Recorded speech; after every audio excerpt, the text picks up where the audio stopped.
ताकत का नशा सबसे बुरा नशा होता है। जिसे ये नशा हो जाता है वो आंखें खुली होने के बाद भी देख नहीं पाता कि वो कब गिरने वाला है।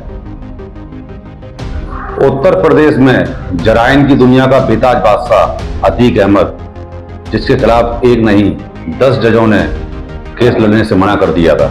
उत्तर प्रदेश के इलाहाबाद और पूर्वांचल में जबरन रंगदारी, खनन माफिया और रंगदारी वसूली में एक बेखौफ चेहरा बन चुका था अतीक अहमद।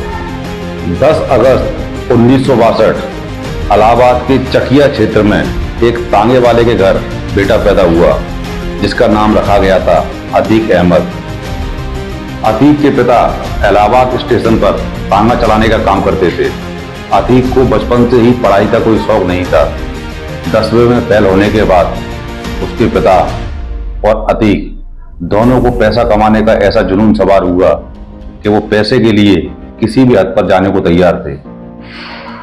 17 साल की उम्र में उस पर एक हत्या का मुकदमा लगा और उसके बाद जैसे उसका धंधा चल पड़ा और उसके बाद खूब रंगदारी वसूली जाने लगी। जिससे भी रंगदारी वसूली थी बस उसे नाम बताया जाता अतीक अहमद। उसके बाद सामने वाला खुद ब खुद पैसे का इंतजाम करने में लग जाता था और पैसे पहुंचाता था। महज 17 साल की उम्र में उस पर पहला मुकदमा लगा, पहला केस लगा, वो भी हत्या का। उसके बाद तो उसने कभी पीछे मुड़कर नहीं देखा। अतीक अहमद बाहुबली कैसे बना, ये जानना बहुत दिलचस्प है। उस वक्त इलाहाबाद में चांद बाबा का बहुत खौफ हुआ करता था। इतना खौफ था कि पुलिस भी उसके पास जाने से डरती थी। उस वक्त अतीक की उम्र महज 20-22 साल रही होगी। 1986 आते आते अतीक की गैंग बहुत पावरफुल, बहुत खुंखार हो चुकी थी। उसने एक एक करके चांद बाबा की पूरी गैंग खत्म कर दी। फिर एक दिन पुलिस अतीक को पकड़ के ले गई। उस वक्त यूपी में वीर बहादुर सिंह की सरकार थी और दिल्ली में राजीव गांधी की। फिर एक दिन अचानक दिल्ली से फोन आया और अतीक को छोड़ दिया गया। अतीक को उस वक्त समझ में आ गया था कि यदि जुर्म की दुनिया की बादशाहत बरकरार रखनी है तो मुझे राजनीति में जाना पड़ेगा। अतीक को मालूम चल चुका था कि वो सत्ता की ताकत से क्या क्या कर सकता है। इसलिए 1989 में उसने इलाहाबाद की पश्चिमी विधानसभा से चुनाव लड़ा और वो जीतकर विधायक बन बैठा था। और इधर चांद बाबा की मौत के बाद लोग उससे इतना खौफ खाके बैठे हुए थे कि कोई उसके विरोध में खड़ा होने को तैयार ही नहीं था। 1991 में अतीक फिर से इलाहाबाद पश्चिम विधानसभा से चुनाव लड़ा और वो जीत गया। 1992 में जब पुलिस ने उसका कच्चा चिट्टा खोला तो पुलिस की आंखें फटी की फटी रह गईं। महज 30 साल की उम्र में उस पर 44 मुकदमे थे, सारे के सारे रंगदारी, वसूली और हत्या के। उत्तर प्रदेश के चित्रकूट, कौशाम्बी, इलाहाबाद में उसके खिलाफ कई मुकदमे दर्ज हुए। सबसे ज्यादा मुकदमे इलाहाबाद में दर्ज हुए। उसका ग्राफ क्राइम का सिर्फ उत्तर प्रदेश तक सीमित नहीं था। उत्तर प्रदेश से बाहर बिहार में भी उसका बहुत खौफ था। यहाँ पर रंगदारी, लूट, अपहरण, मर्डर जैसे संगीन अपराध उस पर पंजीबद्ध हुए।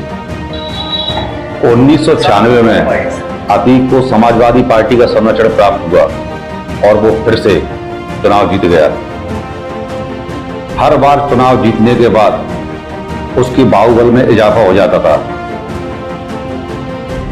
1999 में उसने दल बदला और अपने दल में शामिल हो गया और वो 5वीं बार फिर चुनाव जीत गया। उसके शौकों में महंगी महंगी गाड़ियां, इंपोर्टेड हथियार उसके दल में शामिल हुआ करते थे। सन 2004 फूलपुर लोकसभा सीट से अतीक खड़ा हुआ और वो चुनाव जीत गया। उसके बाद वो संसद पहुंच गया।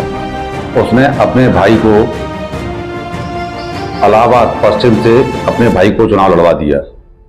उसके सामने राजू पाल, जो कि 4000 वोट से चुनाव जीता। कभी राजू पाल अतीक अहमद का दाहिना हाथ हुआ करता था।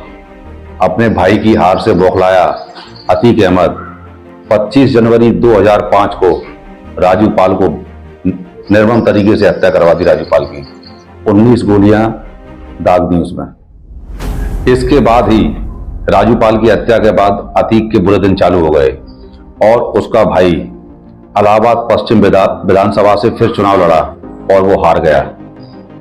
इसके बाद सपा ने उसे अपनी पार्टी से निष्कासित कर दिया।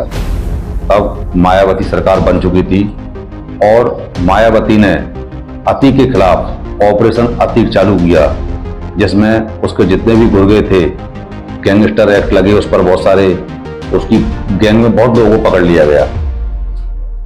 कहते हैं ना, जैसी करनी वैसी भरनी। इतना बड़ा बाहुबली और उसने तमाम प्रयास किए। वो पूजा पाल के खिलाफ भी इलाहाबाद पश्चिम विधानसभा से चुनाव लड़ा, उसमें भी हार गया। और फिर 2017 में योगी बाबा की सरकार आई, जिन्होंने उसकी फाइलें सीबीआई को दे दी।